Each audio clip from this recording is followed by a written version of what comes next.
Hi everyone, welcome to this week's dose of the A to Z of Pilates and more. And this week we're going to be talking about pain. So we're going to be talking about what happens when we have longer term pain, so pain perhaps that we've had for 3 months or more, and pacing. And you're probably wondering what on earth pacing is.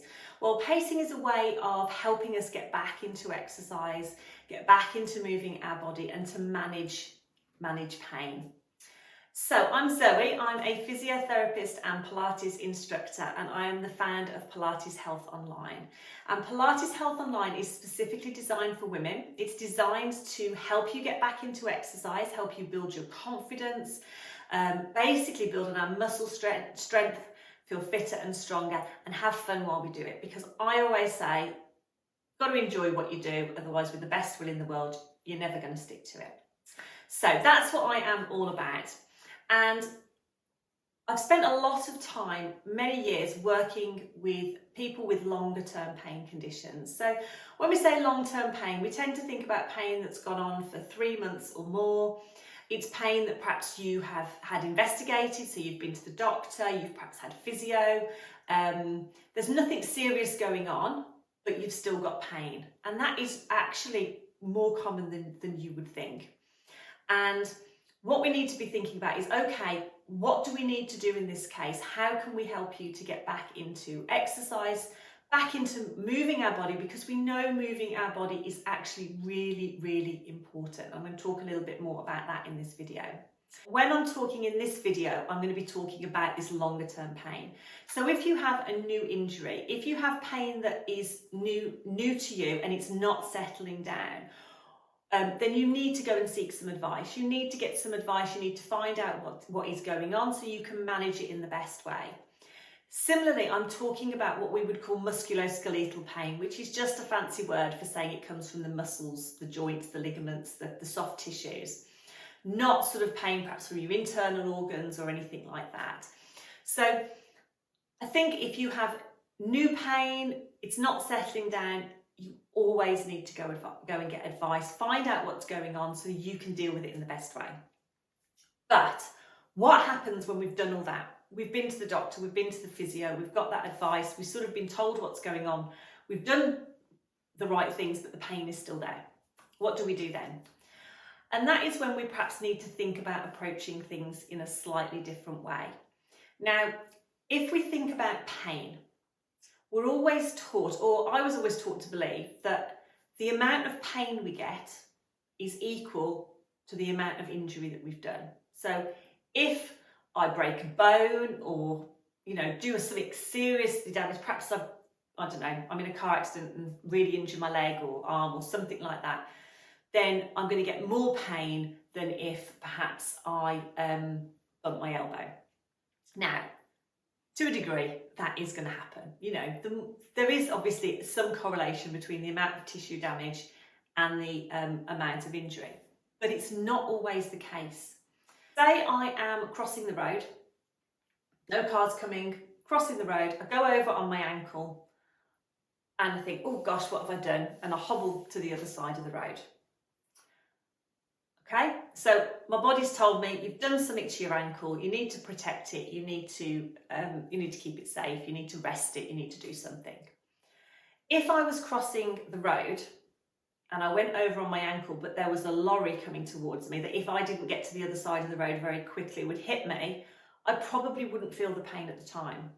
And the reason behind that is that if I felt the pain, I wouldn't be able to get out of the way of the lorry. Now the threat, lorry versus my ankle, the lorry's a bigger threat. So the brain decides, well, okay, yes, we need to deal with the ankle, but we need to deal with that lorry first. So it will get you to the other side of the road, and then you'll get to the side of the road, go, oh my God, what just happened? And then you'll suddenly probably think, gosh, my ankle hurts, what have I done? Because then it's like, right, we've got rid of the lorry, let's sort out the next problem, which is your ankle. So what I'm trying to explain by that is that we can have an injury and we might not necessarily feel that level of pain at the same time. Also, the amount of pain will differ from person to person, because what we know is pain is dependent on our past experiences. It's dependent on the context. So just like I've just said, crossing the road, two different contexts, one with a lorry coming, one without, the amount of pain is going to be different. Whether we've experienced an injury before, also the importance of that part of the body. And I know that sounds really daft because obviously our body is important. So what I mean by that is, good example is a couple of weeks ago, I was chopping mushrooms, as you do, making a carbonara, and I decided to slice the end of my thumb. And yes, it hurt. I knew I'd done it. It actually, interestingly, hurt more when I saw what I'd done than before. As soon as I saw the blood, it immediately felt worse because I could see the damage. Anyway, I'm not going to go into detail. Cleaned it up. It actually looked all right. Stopped bleeding. I bandaged it. I protected it. Made sure it was clean, and I wasn't, putting any pressure on it. It settled down. It healed. It was fine. If it was worse, obviously I would have needed to go and get help, go and get stitches or something, go to the doctor. But as it happens, it settled down. Yes, it hurt, but it was manageable and the pain subsided. Now, if I was, say, I used my hands for my job. So say I was a concert level pianist and I was just about to do a concert in the next few days. That injury would actually be a bigger threat because it could affect that concert I was going to do. It could mean I couldn't do it. If I didn't actually protect the area and let it heal properly, it could mean that I couldn't play the piano in the way that I did before. I'm not a pianist, I'm rubbish on the piano, but you sort of get the general idea. That would have been a bigger threat. Now, what that would mean is that our brain is more likely to send more pain.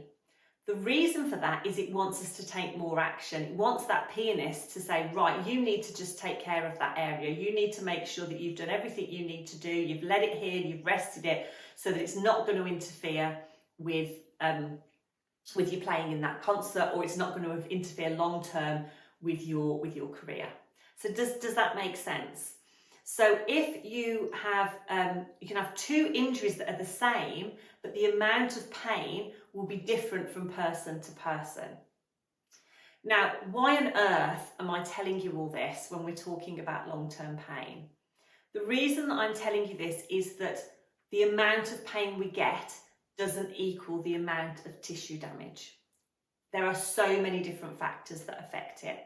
So pain, when we've got long-term pain, so when we've been having this ongoing pain, isn't a good predictor of what we should do, if that makes sense. So we can't use pain to think, right, I'm having a good day today, my pain's manageable, so I'm going to do loads of activity, versus I'm having a bad day today, my pain's actually really bad, I'm going to do nothing and I'm going to rest.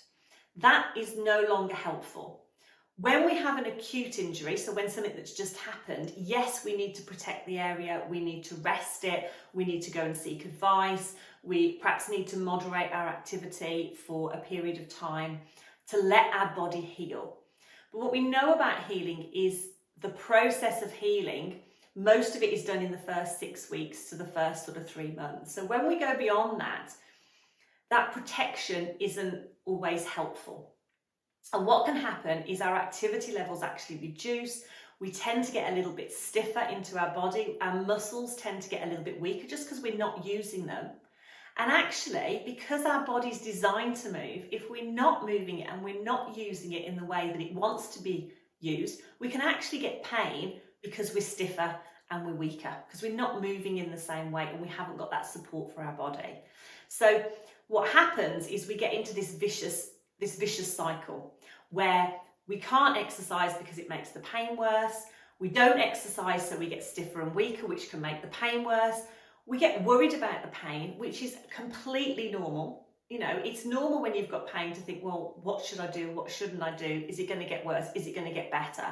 And that can have an effect as well of just sort of turning up the dial. So what we want to be thinking about is, okay, we know this is happening. What do we do about it?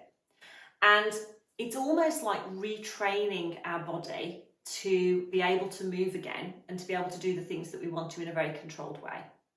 Now, I like to think of the brain as a bit like an overprotective parent. So you know what I mean. One of those parents, I mean, I have been like this at times, so I hold my hand up, that wants to keep their child safe. And we all want to keep our child safe. We want to make sure that we are taking care of them, we keep them out of danger. You know, perhaps when we're out and about, particularly when they're little, we're scanning the area to make sure, you know, what are the threats? You know, is there any water around? You know, are they by a busy road? Do we need to keep an eye on that? When we've had long-term pain, or when we've got long-term pain, our brain becomes that overprotective parent. It is constantly scanning. Right, what is going on? What's happening? What are they doing? What do I need to pay attention to? So just like an overprotective parent needs to sort of learn that, okay, and sort of, you know, slowly let go of the reins and sort of say, okay, I'm just gonna take that step back. I'm gonna let them have a go at that, and I'm going to still keep an eye on things, but I'm just going to test the water, and then nothing bad happens, and then they're like, okay, that was okay, so I can maybe let them do a little bit more. I know this only too well. I've got a 13-year-old and a 16-year-old, and the 16-year-old is starting to do more and more things, and it makes me stressed. I'm like, okay, but I know that I need to sort of, you know, test the water a little bit and just sort of, you know, do these sort of things in a controlled way, if you like, rather than just saying, right, okay, go and do whatever you want. It's the same thing. So again, I'm hoping I make sense. I don't always make sense, by the way. But yeah, so what we're trying to do is retrain the brain in a controlled way to say, you don't have to be so protective. It's okay. Now, again, let me reiterate, when I say the brain, I don't mean you. So sometimes a common misinterpretation is that pain is imagined. So long-term pain is actually imagined. It's all in my head. And I want to dispel that myth right now. Pain is not imagined. If you have long-term pain, it is not something that's in your head. It's not something that you have control over in the way that you can just stop it, because if you could, you'd have done that a long time ago. There are lots and lots of things that we can do to help manage pain though. So it's not doom and gloom. There are so many things that we can do, but it's not imagined. Pain is a normal response. It is helpful in some instances, although it can we know it can sort of carry on, which obviously is less helpful. It's your body's way of assessing what's going on and keeping you safe. And the way it's transmitted through our body is through chemical messengers. So chemical messages pass from the joint or the part of the body up to the brain to tell the brain what's going on. And the more those messages get sent, almost the better the body gets at sending them, and they get sent easier and quicker, which is why sometimes pain can sort of last, and it can it can feel worse, even though when you've had all the tests and everything else and there's nothing else going on. So again, it's normal, but it's not always helpful. So we need to look at it from a different perspective. But I don't want you to think that it's in your head and you're imagining it. You're not. So let's go back to what I said at the start of this video was about pacing. So what is pacing and what does it mean? Pacing really is finding a way of getting back into exercise that is manageable for you, that isn't flaring up your pain. It's not suddenly ramping up your pain levels.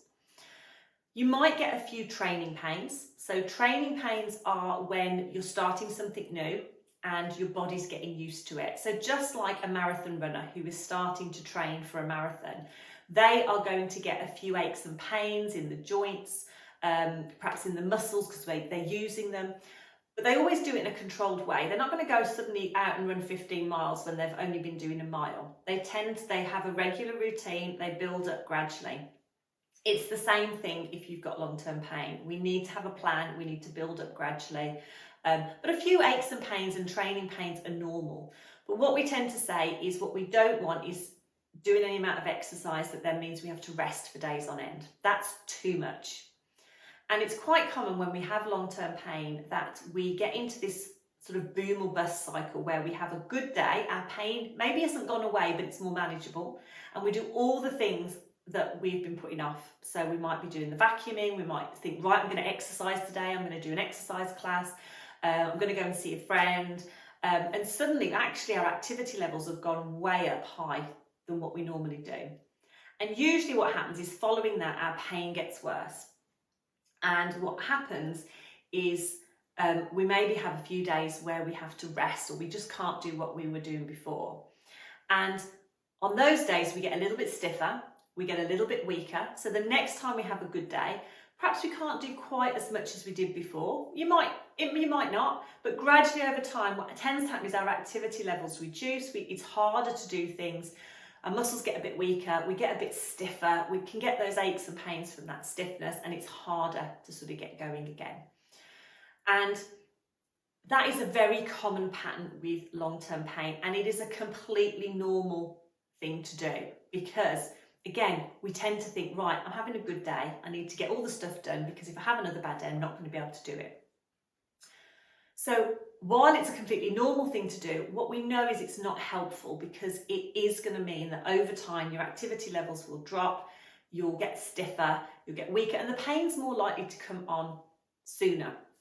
And if we go back to that analogy of our overprotective parent, it's almost like when we do loads of activity and then we get more pain, that overprotective parent is going, well, see, I knew if you did that, it wasn't the right thing, so let me keep you safe. And let's not do that again. And it can have a massive effect on your confidence. So what we need to do instead is to find a level of activity that is the right level for you. And it is trial and error. I wish I could sit here and say, right, if you start here and build up, that's the right place with that injury. What I would say is it's better to start lower and do a little bit. Do that for a while. Yes, you might get a few training pains, but what we're looking for is that we don't get a shoot up or a massive jump in pain. Once you've done that for a while and you think that is, okay, that's manageable, then you take the next step up. So you just increase it slightly, do that for a while, becomes manageable, take the next step up. So when I say how long to do that for, it might be a few weeks. It depends on how long you've had your pain for. But moving your body is really important. So whatever way you can do that, as long as it's at the right level for you, that's the most important thing. What you don't want to be thinking about is, oh, well, I've been doing this for a couple of weeks now, I should be at the next level. And I hear that so many times. There is no should. Everybody is different. If you're moving your body, if you're doing some exercise, you're going to be getting the benefits. When you take that next step up, has to be the right time for you. And then what we tend to do is we're gradually taking those steps up the stairs, if you like, and building up our levels. And what that does, it's a bit like me with my 16-year-old. When he goes and does something and he comes back, I'm like, okay, that was fine. Everything was all right, nothing bad happened. He goes out and does it again, and I get used to it, and I find it feel a bit more comfortable. The brain is exactly the same. It's like, okay, well, you've done that exercise and you've done that, and actually nothing bad happened. So maybe I don't need to be paying so much attention to what's going on. I'll sit back and relax a little bit. And then you carry on doing things, and the brain's like, oh, okay, this seems okay, this seems manageable. I can sit back and relax. I don't need to perhaps pay so much attention to things. And over time, it can make the pain more manageable. Now, I'm not going to sit here and say I have this magic tool that if you do this, your pain's going to completely disappear. We know long-term pain is affected by lots of different things. And there's nobody that can give you a guarantee that if you do X, Y, and Z, you'll be pain-free. But what we do know is these are ways that are going to help you manage your pain, that mean that you can do the things that you want to, that pain's not going to have as much of an impact on your life and stop you doing things. You're going to keep your body moving.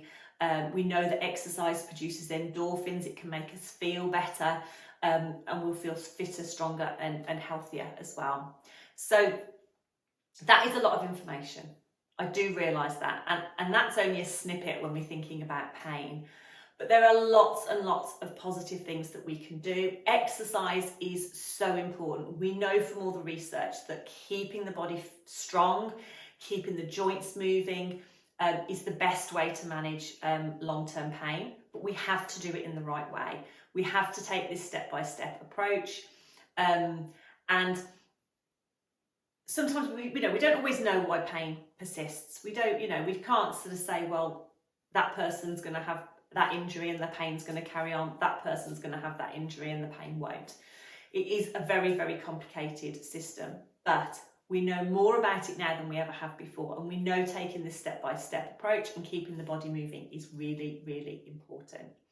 So it's all about starting at a level that you feel comfortable with, taking that next step on the ladder and building up gradually in your own time and at your own pace. There's no right or wrong. You're not going to get this perfect when you start off. You're going to have days where you perhaps do more, or it all goes out the window. That's normal. That is life. But it's trying to get into this habit of getting out of this sort of boom and bust cycle where we do loads and then it just knocks us off our feet. I hope you have found that helpful. Perhaps have a think about how you could build this into your life a little bit if this applies to you. How could you look at perhaps your week and do you have days that are really busy? Are there things you could move from those busy days to other days that means that you've got this sort of level of activity? Sometimes we have a housework day, for example. We do all our housework on a Friday or on a Saturday, and that just wipes us out. I know it's not easy doing things differently because we like to keep into our routine. But if we do things differently that's going to make us feel better, then sometimes that's a really good thing to do. So could we look at our week and say, right, actually, I'm going to spread that out a little bit. Or loads of things seem to happen on a Tuesday. What could I move from a Tuesday and do that on a different time of the week? That can be really, really helpful as well. So just to recap, pain is a useful thing. We shouldn't ignore it. We need to seek advice if we've got pain that's not settling. If we've got what we call acute pain, which means that pain that's just happened, so we've got an injury, we do need to rest and let our body heal. What I've been talking about in this video is more your longer term pain that's gone on past 3 months, that you've had investigations, you've seen the doctor, your physio, you've been advised to exercise, but the pain's not settling and you're really not quite sure what to do. And it's about taking that step-by-step approach and calming down that overprotective parent that is completely normal, but maybe is not helpful. So if you have any questions, please do let me know. I hope, as I say, you found this useful. I'm going to be talking a bit more about it in my upcoming workshop as well, so please join me for that if you would like to. I'm going to pop all the details on how you can find out more above or below this video, depending on where you're watching it.